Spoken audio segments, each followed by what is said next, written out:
Assalamualaikum warahmatullahi wabarakatuh. Pemirsa Gapai Kemuliaan yang dirahmati Allah, apa kabar Anda hari ini? Semoga Anda senantiasa sehat dan selalu berada dalam lindungan Allah Subhanahu wa taala. Amin ya rabbal alamin. Alhamdulillah, senang sekali hari ini saya Mulia Rahma kembali hadir menjumpai Anda dalam program kesayangan kita Gapai Kemuliaan.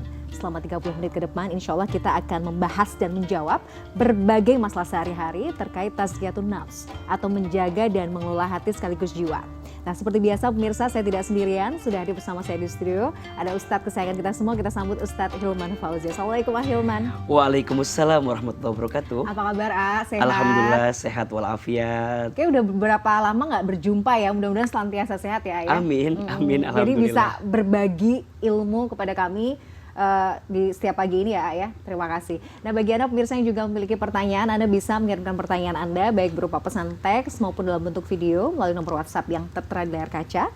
Anda juga berkesempatan untuk bertanya langsung kepada Ustadz Hilman melalui sambungan Zoom yang nanti secara teknis akan ditentukan oleh tim Gapai Kemuliaan. Baik, Hilman, karena hari ini temanya adalah bebas terserah. Jadi kita merangkum beberapa tema dan beberapa pertanyaan yang mungkin juga sempat disampaikan oleh pemirsa Gapai Kemuliaan. Nah, tema yang pertama ini menarik sekali soal pernikahan dini sebenarnya.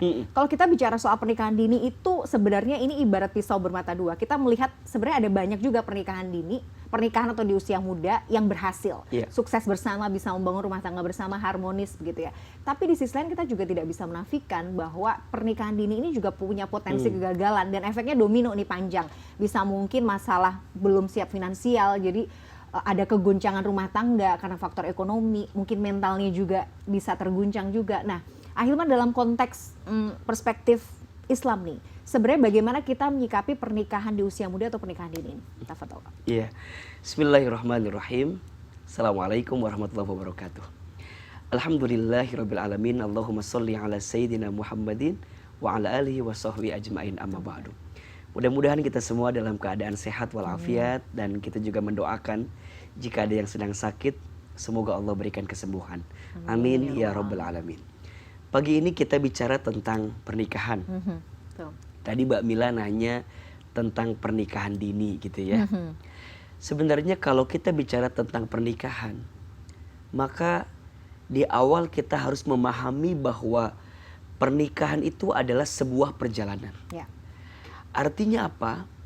Butuh bekal yang mumpuni, butuh bekal yang cukup untuk mengarungi perjalanan yang disebut dengan pernikahan tadi. Apalagi mohon maaf bahwa yang namanya nikah itu bukan hanya sekedar menyatukan dua hati yang saling mencintai. Bukan hanya itu. Tapi menikah adalah bagian daripada menyempurnakan agama.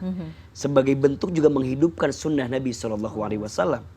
Sebagaimana Nabi menyampaikan kepada kita, an-nikahu sunnati faman raghiba an sunnati falaysa minni. Nikah itu sunnahku. Maka barang siapa yang mengingkari sunnahku, maka dia bukan daripada golonganku. Artinya apa? Butuh bekal yang cukup, butuh persiapan yang panjang ketika kita ingin mengarungi sebuah mahliga yang namanya pernikahan. Setidaknya ada 4 hal yang perlu dipersiapkan sebelum kita menikah. Yang pertama, mental. Penting. Apakah mental itu diukur daripada usia? Belum tentu. Tapi kalau kita boleh batasi, kan ada usia baligh ya. Ada usia yang memang sudah cukup lah untuk dia mengarungi yang namanya rumah tangga, yang namanya pernikahan. Let's say saja kita katakan 17 tahun. Itu adalah usia yang bisa dibilang seseorang itu bisa dikatakan perpindahan kan, dari remaja ke dewasa gitu. Maka dilihat dari mentalnya. Nah, apakah mental itu diukur daripada usia atau tidak? Wallahu a'lam bishawab. Karena tentu hari ini konteksnya berbeda. Mbak Mila, ya kan? Ada orang yang mungkin usianya relatif mungkin sudah cukup, tapi belum tentu kedewasaannya. Adapun sebaliknya, ada orang yang secara usia mungkin masih kelihatan muda, tapi dia punya pola pikir, dia punya pengalaman yang banyak. Boleh jadi secara mental dia cukup. Maka yang pertama, kematangan mental yang perlu diperhatikan, kemandiriannya, keinginan dia berusahanya, ya itu juga menjadi satu tolak ukur untuk melihat mental seseorang. Yang kedua adalah spiritual. Penting. Nikah itu perjalanan spiritual tentunya. Maka butuh iman, butuh ilmu yang bisa menguatkan kebaikan dalam rumah tangga yang dijalani. Artinya saya ingin bilang begini, bahwa gagalnya pernikahan bukan karena usia dini atau tidak. Setuju. Gagalnya pernikahan atau suksesnya pernikahan bukan berarti karena dia sudah senior kemudian dijamin berhasil. Enggak juga. Banyak contohnya yang udah berpuluh-puluh Banyak tahun menikah kita bisa juga, melihat iya, faktanya.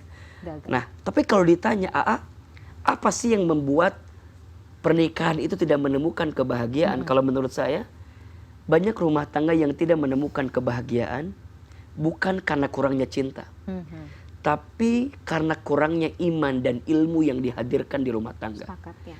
Maka pentingnya kita memahami spiritual sebagai bagian yang bisa menguatkan perjalanan rumah tangga kita. Karena segala sesuatu, kalau relnya adalah agama, itu akan bisa menemukan kebaikannya. Maka ketika Nabi SAW bersabda, dinikahi seseorang itu kan 4 hal kan. Yang pertama karena parasnya, yang kedua karena hartanya, yang ketiga karena nasabnya, yang keempat karena agamanya. Fadfar bidati din, maka pilihlah yang paling baik agamanya. Taribat yadaka, maka engkau akan mendapatkan kebahagiaan di dalamnya. Artinya spiritual menjadi penting, agama menjadi penting, Mbak Mila. Baru nanti yang ketiga emosional. Jadi mental, spiritual, emosional. Ya. Bagaimana kita bisa menata hati, mengelola hati. Dan ini bisa dilihat dari kebiasaan dia dalam hidupnya. Misal, seorang laki-laki ketika dia ingin menikah misalnya, cek bagaimana cara dia menyikapi urusan keluarganya. Contoh misalnya, kalau ada genteng yang bocor nih, apakah dia masih manggil bapak atau dia yang naik ke atas gitu. Nah itu bisa jadi ukuran kecil gitu ya. Kalau ada adiknya nangis, minta jajan, apakah dia tetap minta, ma ini minta jajan, atau mungkin dia mengeluarkan apa yang dia punya untuk ngasih jajan adiknya. Itu jadi mental, emosional yang bisa dihadirkan. Nah baru nanti puncaknya tentu yang keempat, finansial. Ya diakui atau tidak, uang memang bukan segalanya. Tapi segalanya butuh uang katanya. Betul. Iya kan? Iya. Tapi bukan berarti finansial itu diukur dari kuantitas, bukan, tapi kualitas. Artinya kalau perempuan, cari perempuan yang bisa mengelola keuangan sebanyak apapun, sesedikit apapun yang diberikan oleh suami. Iya sih. Nah suami punya kemampuan untuk berikhtiar, berusaha. Karena ingat, kemuliaan seorang laki-laki itu ada pada ikhtiarnya, ada pada usahanya. Setuju. Maka seorang suami, kepala keluarga, ar-rijalu qawwamuna 'alan nisa, dia punya posisi untuk menjadi pemimpin. Dan dia harus bekerja, harus berusaha, harus berikhtiar. Apapun hasilnya itu bukan urusan kita. Karena bagi seorang suami, muruahnya adalah bekerja, mencari nafkah, dan memberikan yang terbaik untuk keluarganya. Saya kira 4 al itu. Mental, spiritual, emosional, finansial. Itu jadi faktor pernikahan kita akan dibawa kemana gitu. Menarik. Ahilman, jadi kalau kemudian ada pertanyaan, menikah itu menunggu mapan atau tidak? Islam sebenarnya sudah ada jawabannya. Iya. Oh iya. Tapi bahasannya nanti di segmen 2. Kita harus jeda dulu. Pemirsa jangan kemana-mana, Gapai Kemuliaan masih akan kembali setelah jeda yang satu ini.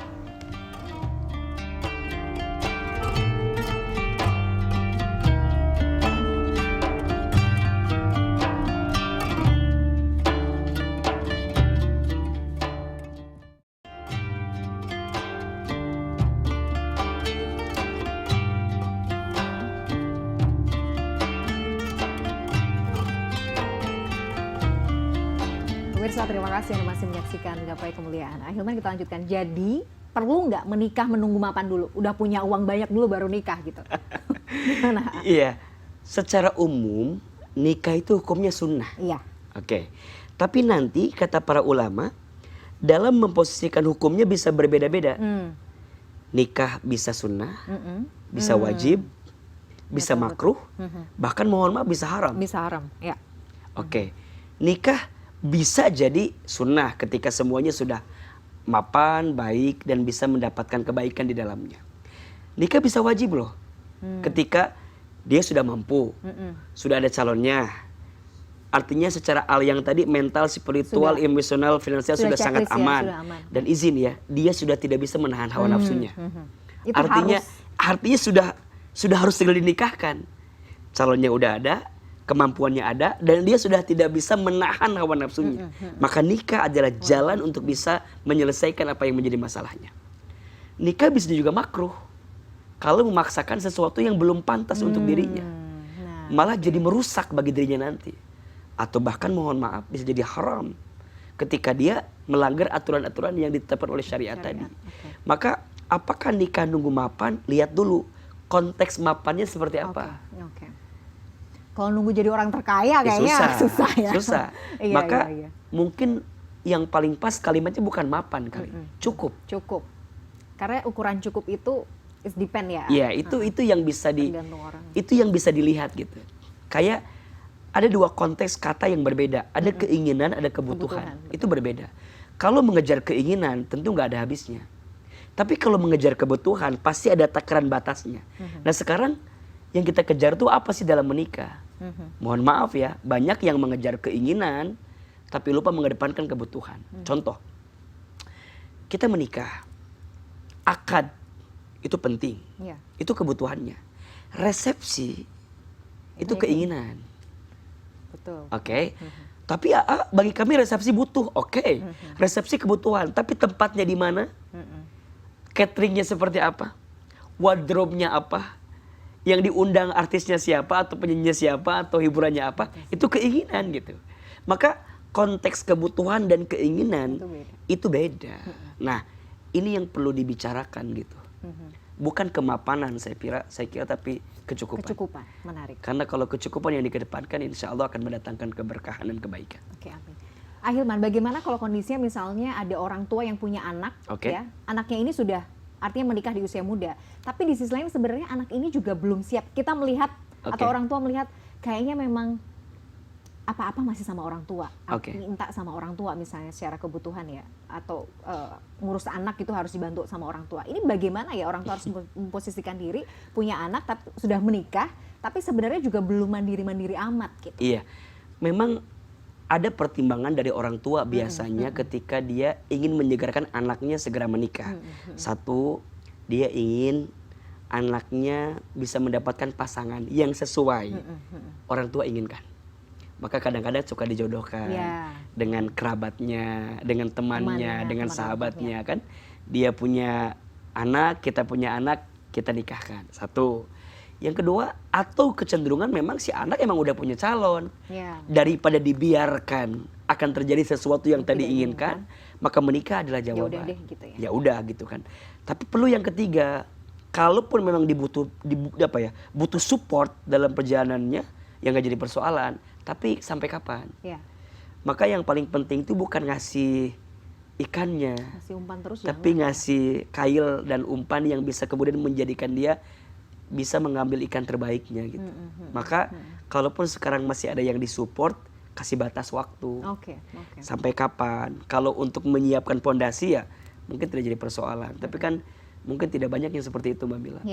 Ada juga yang ya orang tuanya barangkali mungkin sulit keadaannya sehingga tidak bisa mendukung dan mensupport rumah tangga daripada anaknya itu. Balik lagi, pada akhirnya memang perlu ada kesiapan dari sebuah pihak. Setuju sih. Terutama calonnya sih. Karena rumah tangga yang akan menjalani adalah keduanya ini kan. Jadi kita ya terutama istri ya harus ridho nerima suaminya dengan keadaan yang sekarang. Kemudian juga suami juga harus kemudian siap menanggung apa yang kemudian jadi komitmen bagi dirinya.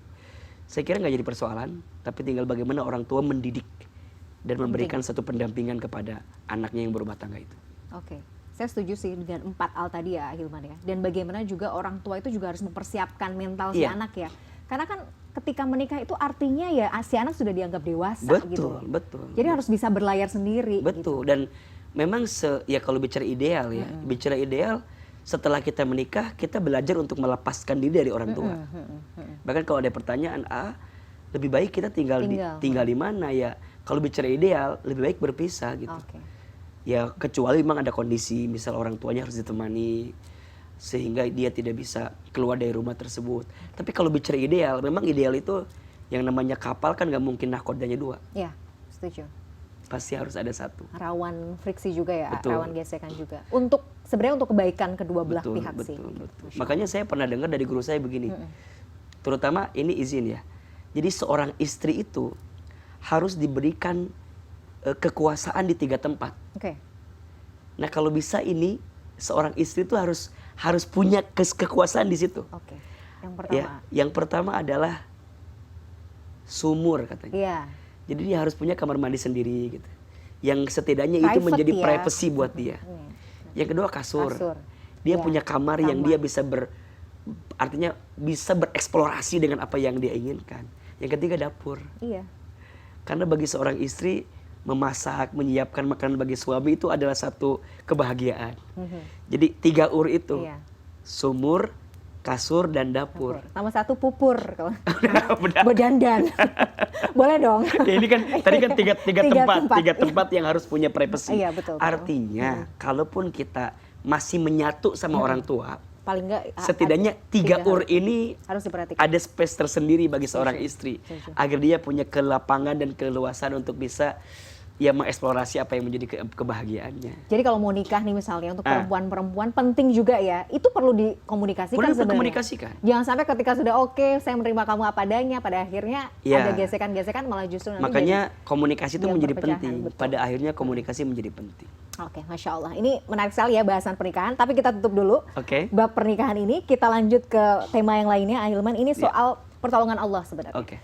Allah itu kan kita tahu, Ahilman, Allah tidak tidur. Kalau dalam istilah bahasa Jawa itu, Gusti Allah mboten sare ya. Mboten sare. Mboten sare. Nah, kita tuh sering banget mendengar statement ini keluar biasanya dalam kondisi misalnya mungkin kita sedang dalam kondisi butuh pertolongan, mungkin nggak ada lagi yang bisa memberi pertolongan kepada kita gitu. Jadi pada akhirnya kita kembali kepada hakikat bahwa ya cuma Allah yang bisa menolong. Iya. Nah sebenarnya mengelaborasi atau mendefinisikan Allah tidak tidur itu bagaimana? Apakah memang kita mencukupkan hanya berdiam diri saja gitu ya, mengharapkan pertolongan dari Allah sematakah? Atau kita juga tetap perlu ikhtiar-ikhtiar yang lain, ikhtiar-ikhtiar manusiawi yang lain? Iya. Iya, Allahul Musta'an. Allah itu Maha Penolong. Dan Allah senantiasa bersama dengan hambanya dalam keadaan apapun, dimanapun, dan dalam kondisi seperti apapun. Ini yang perlu kita tanamkan dulu di awal. Nah, kadang ini biasanya ya, manusia itu akan menemukan titik di mana dia membutuhkan pertolongan Allah ketika dia sudah tertekan Iya, atau sedang jadi dalam terendah keadaan begitu ya. sulit gitu.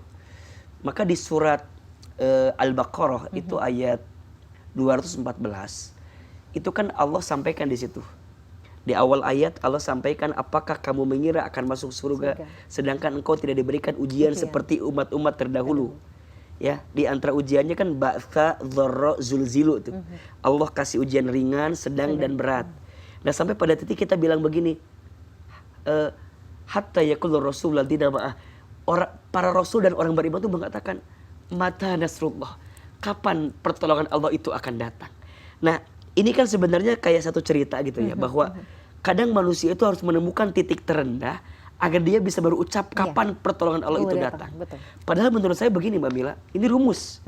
Datangi Allah di masa lapangmu agar Allah hadir di masa sempitmu. Banyak orang yang lupa gitu loh. Saat lapang, dia nggak minta tolong ke Allah. Padahal kelapangan pun Allah yang kasih. Sehingga pada akhirnya ketika dia dalam keadaan sempit, dia lupa untuk recall kembali ke Allah. Karena memang dia tidak biasa minta tolong ke Allah. Padahal Allah senantiasa menolong hambanya dalam keadaan apapun. Tinggal pertanyaannya, kita ini mau gak sih benar-benar minta tolong kepada Allah dalam keadaan apapun? Dan ingat ya, tidak ada sesuatu yang terjadi dalam hidup kita kecuali semuanya atas pertolongan Allah Subhanahu wa taala. Jadi membahasakan pertolongannya bukan saat sulit aja. Tapi menurut saya semua apa yang kita lakukan hari ini adalah berkat pertolongan Allah Subhanahu wa taala. Oke. Jadi intinya tetap ya pada akhirnya kita harus bersandar sama Allah ya, cuman Pasti. Nah, nanti ketika kita sudah ada di level itu Ahilman, nanti mungkin Allah akan menggerakkan ya. Iya. Yang lain-lain itu untuk nanti Betul. mungkin membantu kita. Makanya ada beberapa hal yang bisa kita undang untuk Allah tuh menolong kita. Misal salah satunya adalah nolong orang lain. Jadi ini rumus ya. Iya. Kalau kita pengen ditolong sama Allah, belajarlah nolong orang lain. Kenapa? Wallahu fi aunil abdi ma kana al abdu fi auni akhihi. Allah akan menolong hambanya ketika hambanya menolong saudaranya. Berarti itu kan cara kita mengundang pertolongan Allah. Dan banyak sekali amalan-amalan yang bisa mengundang pertolongan Allah. Tapi rumusnya ingat, kita itu dikasih pertolongan bukan karena amal kita. Ya karena Allah. Karena Allah. Ini hanyalah bagian dari cara kita mengundang pertolongan Allah. Oke, oke. Karena kalau ini salah, kita akan menuhankan amal jadinya. Betul, betul. Contoh misalnya, kita jadi begini, iya gara-gara karena kita amal. begini. Iya, Padahal kan sebenarnya ya bukan hanya itu.